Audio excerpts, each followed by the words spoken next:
I think there's no doubt that believers very often fall into fixed ways of thinking. Oh, we've always thought this, so it must be right.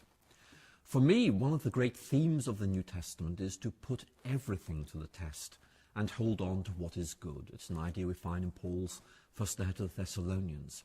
And that means, I think, always being prepared to ask, why do we believe this? For example, in the 16th century, many Christians assumed that everything rotated around the earth because that was the way they read their Bibles.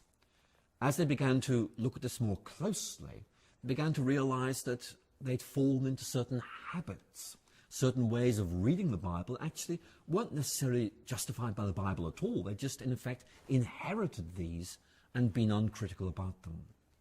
I think there are some ways in which Christians may need to begin to think more about their faith. This is not going to be destructive at all. It's more about expanding our vision of the gospel and realizing that sometimes scientific advance actually helps us to appreciate its depths more than otherwise might be the case.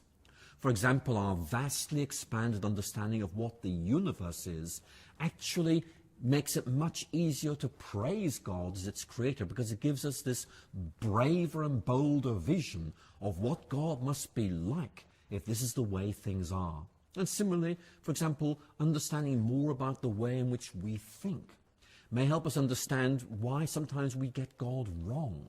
It's very, very easy to see how certain ways of thinking could easily lead us astray, and being more aware of the psychology of human thinking might actually enable us to avoid those things.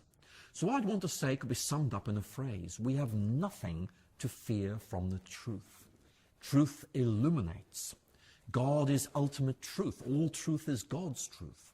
But the real difficulty I fear is that there are those, particularly on the scientific atheist side, who actually are making believers fearful of science because they insist in this very dogmatic and rigid way, science leads to atheism.